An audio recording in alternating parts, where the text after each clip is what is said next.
ایک مسلمان ملکوں کے بلاک کو اکٹھا کرے گا جس کا نام یونائٹڈ اسٹیٹس آف اسلام ہوگا انشاءاللہ.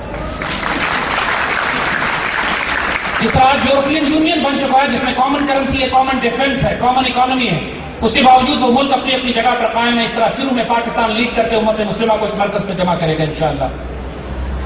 پاکستان کی فوج میں انشاءاللہ آنے والے وقتوں میں آپ دیکھیں گے کہ یہاں پہ ٹرکش بریگیڈ ہوں گے, ایرانین بریگیڈ ہوں گے, عرب بریگیڈ ہوں گے. پاکستانی فوج پوری دنیا میں ڈپلوائے کی جائے گی امت مسلمہ کی حفاظت کے لیے انشاءاللہ.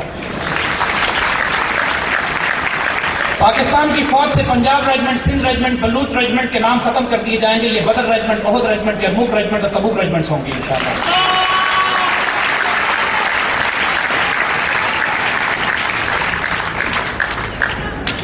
اس پاکستان کا نظام عدلیہ تبدیل کر دیا جائے گا. اس sessions court, high court, supreme court کی بجائے یہاں پر خلافت راشدہ کا نظام عدل قائم کیا جائے گا جہاں پہ بڑھیا بھی خلیفہ وقت سے پوچھ سکے کہ آپ 2 چادریں کہاں سے لائیں.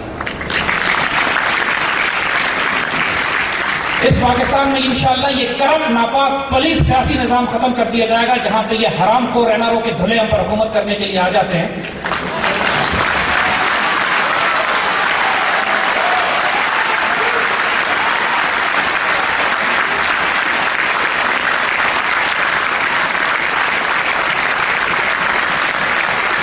اور اس پاکستان میں قیادت کا حق اس کو ہوگا جو اللہ کے نزدیک تقوی میں اعلیٰ ترین ہوگا, جو نگاہ بلند ہوگا, سخن دل نواز ہوگا, جاں پرسوز ہوگا. اس پورے سیاسی نظام کو تبدیل انشاءاللہ کیا جائے گا. اس پاکستان کے پورے معاشی نظام کو تبدیل کر دیا جائے گا انشاءاللہ. یہاں پہ سود اور ربا کی بنیاد پر فالس پیپر کرنسی کے ساتھ, اس کاغذ کے نوٹ کے ساتھ جو IMF اور ورلڈ بینک کی اکانومی ہے, اس کو تمام کو تبدیل کر کے خلافت راشدہ اور بیت المال کی بنیاد پر ریئل ویلتھ بیسڈ ایک سالڈ اکنامک سسٹم بلڈ کیا جائے گا جو کہ 1400 سال سے امت مسلمہ میں رائج تھا.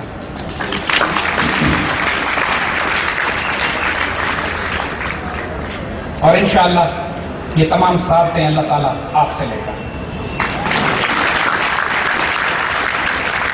اپنے آپ کو اس آنے والے مشن کے لیے, اس ڈیوٹی کے لیے تیار کیجیے.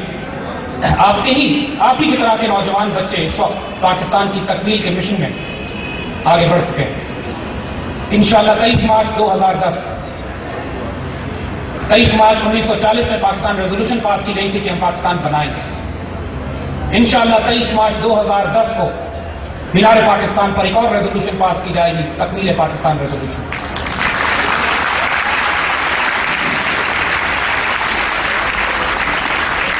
جس میں آج کی دور کے بچے خدا کو بتائیں گے کہ ہماری مرضی کیا ہے. اور انشاءاللہ پھر پاکستان کی تکمیل انہی خطوط پہ کی جائے گی جو ابھی اس پاکستان کی تکمیل کے لیے ضروری ہے. انشاءاللہ العزیز پاکستان کا مستقبل اپنے آپ کو اس کا حصہ بنائیے, کیونکہ جو ہونا ہے وہ تو ہونا. قافلہ چل پڑا ہے, ایسا نہ ہو کہ قافلہ چلا جائے اور آپ اس کی گرگرا دیکھتے رہ جائیں. اللہ آپ کا حامی و ناصر ہو, اللہ پاکستان کا حامی و ناصر ہے. اور انشاءاللہ العزیز خوش نصیبی میں, اس برکت میں, اس خیر میں جو آنے والی ہے, آپ کو وافر حصہ عطا فرمائے. پاکستان زندہ باد.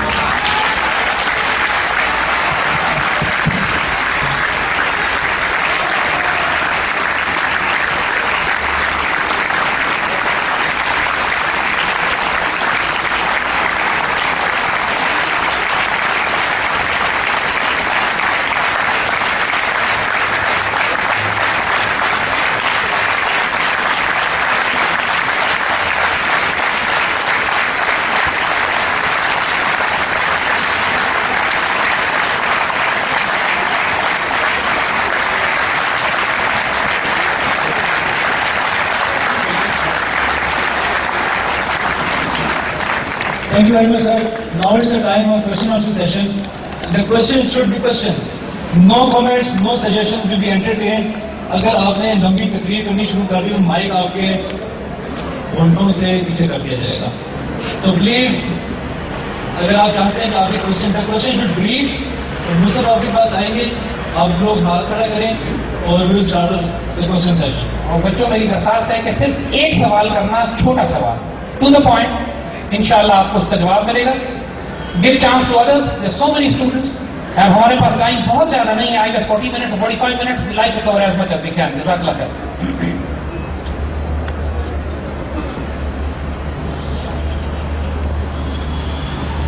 السلام علیکم. میرا نام زین ہے اور میں اس وقت یونیورسٹی آف سینٹرل پنجاب سے BBA آنرس۔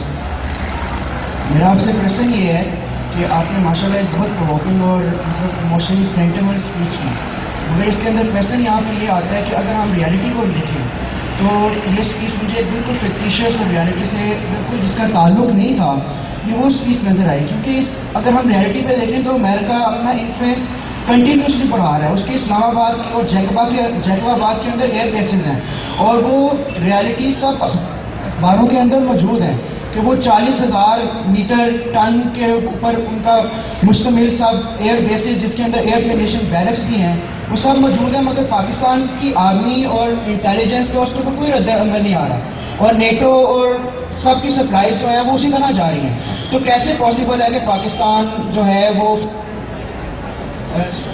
میرا بیٹا آپ کا سوال بالکل ٹھیک ہے۔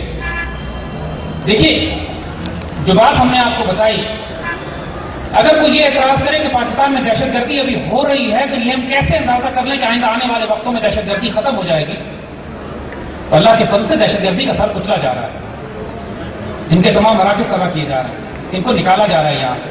پاکستان کو تباہ کرنے کے لیے انہوں نے 2 ایکسس سے حملہ کیا تھا، ایک اوپر سے ایک نیچے سے۔ نیچے کا ایکسس ان کا یہ تھا کہ انہوں نے دہشت گرد گروہ تیار کیے، تحریک طالبان پاکستان اور بلوچستان لبریشن آرمی اور مختلف قسم کے دہشت گرد، اور اوپر سے جو ایکسس انہوں نے کیا تھا وہ پاکستان میں کرپٹ انکمپیٹنٹ حکومت کو لا کر اس کے ذریعے کنسیشنز لیے تھے، اجازتیں لی تھی، جس طرح ایسٹ انڈیا کمپنی نے اس وقت کے مغل بادشاہوں سے کنسیشن اور اجازتیں لے لی تھی کہ ہم ٹریڈنگ کالونیز بنائیں گے، اپنی فوجیں لے کر آئیں گے، اور آہستہ آہستہ پھیل کر انہوں نے پورے انڈیا پر قبضہ کر لیا۔ یہ دونوں ایکسس سے آئے، لیکن ایک بات فوج کے بارے میں ذہن میں رکھیے گا کہ فوج اپنی مرضی صرف ایک وقت میں کرتی ہے کہ جب وہ حکومت کا تختہ الٹتی ہے، باقی موقع پر اس کو فوج کو حکومت کی مرضی کے مطابق چلنا ہوتا ہے۔ سوات میں بھی آپ نوٹ کریں گے کہ پچھلے 7 سال سے 6 سال سے فساد برپا ہو رہا تھا، اسلحے کے ٹرکس آ رہے تھے، وہاں پر NMA کی حکومت تھی جو کسی قسم کا ملٹری آپریشن سوات میں کرنے نہیں دینا چاہتی تھی۔ جب مجبور کیا گیا اس حکومت نے آنے کے بعد بھی معاہدے کیے، کوشش کی کہ آپریشن نہ کرنا پڑے، ان زمین ٹائم طالبان پھیلتے چلے جا رہے تھے، تو بالآخر مجبور کیا گیا پرائم منسٹر گیلانی کو کہ آپ ٹی وی پر آئیے اور اعلان کیجئے کہ آج فوج کو طلب کر لیا گیا ہے۔ یہ اناؤنسمنٹ ضروری ہوتی، اور اس اناؤنسمنٹ کے 1 مہینے کے بعد سوات اللہ کے فضل سے صاف ہو چکا تھا۔ اسی طرح یہ اناؤنسمنٹ کہ ایک ملٹری کنٹونمنٹ قائم کیا جائے گا سوات میں، پہلے لوگ اعتراض کرتے تھے کہ فوج سوات میں موجود ہے لیکن جاتی کیوں نہیں ان کے پیچھے ان پہ حملہ کرنے کے لیے، ٹیررسٹ کو روکنے کے لیے؟ فار سمپل ریزن فوج کو آرڈرز نہیں تھے گورنمنٹ کے، جب آرڈر دیے کام ہو گیا۔ اسی طرح امریکن ایمبیسی میں کتنے لوگ موجود ہوں گے، ان کو کیا ڈپلومیٹک کنسیشنز دینی ہے، ان کے کتنے ویزے ایشو کرنے ہیں، کتنے لوگوں کو پاکستان بلایا جائے گا، کیا وہ اسلحہ لے کے پھر سکتے ہیں یا نہیں پھر سکتے، ان میں سے کوئی فیصلہ فوج کا نہیں ہے، یہ فارن آفس اور گورنمنٹ اور منسٹری آف انٹیریئر کا ہے۔ یہ تمام چیزیں ایک دن میں ریورس ہو سکتی ہیں اگر آپ اس ملک کا صدر اور انٹیریئر منسٹر ریپلیس کر دیں۔ یہ کوئی بڑی بات نہیں ہے، ہمیں ریپلیس کرنے کی ضرورت نہیں ہے، یہ خود ہی اپنے آپ کو ریپلیس کر رہے ہیں اللہ کے فضل سے۔ سو ڈونٹ وری، جو باتیں ہم نے آپ کو کہی ہیں اور جو اب تک دکھایا ہے، اس وقت امریکن گیم پلان پاکستان میں تباہ ہو چکا ہے۔ یہ ڈیسپریٹلی لاسٹ اسٹرگل کر رہے ہیں کہ کسی طرح ہولڈ آن کر کے جو ایلیمنٹس ان کے سیاست میں پالیٹکس میں رہ گئے اس کے ذریعے پاکستان میں انارکی برپا کریں، جیسے کراچی کا فساد ابھی آپ نے دیکھا، کیونکہ سوات میں وزیرستان میں ان کی کمر توڑی گئی ہے، لہٰذا بھی کراچی موو کر رہے ہیں۔ آج تک کراچی میں دھماکے نہیں کیے تھے انہوں نے پچھلے 4-5 سال میں، اب کیوں شروع کر دیے جب سوات میں کمر توڑ دی ان کی؟ See the pattern, we know this, we are professional security and defence analyst, ہم ان کا پیٹرن میپ بھی کر رہے ہیں، وی نو کہ اب یہ کہاں پہ زور لگا رہے ہیں، ڈپلومیٹکلی پولیٹیکلی ان کی اسٹرینتھ کیا ہے، ان کی ویکنیسز کیا ہیں۔ جو ہم آپ بات کر رہے ہیں وہ صرف ہائپوتھیٹیکل نہیں ہے بیٹا، وہ بات بیس کرتی ہے ہارڈ فیکٹس کے اوپر، جیو پالیٹکس پہ، ریالٹی پہ، جس کے اشارے ہم نے آپ کو دیے ہیں۔ ان کے اپنے تھنک ٹینکس کہہ رہے ہیں، ان کے اپنے ڈاکٹرنس کہہ رہے ہیں، ان کے اپنے جنرلز کہہ رہے ہیں کہ ہم افغانستان میں شکست کھا چکے ہیں۔ افغانستان میں یہ 1 لاکھ فوج کا اضافہ کرنا چاہتے تھے، ان کے پاس فوج ہی نہیں تھی، اوباما نے 30,000 فوجی بھیجے ہیں، صرف 30,000، اور ان 30,000 کی سپلائی بھی پاکستان سے جائیں گی۔ آپ مجھے صرف یہ بتا دیجئے، اگر پاکستانی قوم آج یہ فیصلہ کر لے فوج کو چھوڑیں، پاکستانی قوم کہاں ہے، علماء کہاں ہیں، دانشور کہاں ہیں، سیاست جماعتیں کہاں ہیں؟ اس 17 کروڑ کی عوام میں کہ 50,000 لوگ نہیں ہیں کہ جو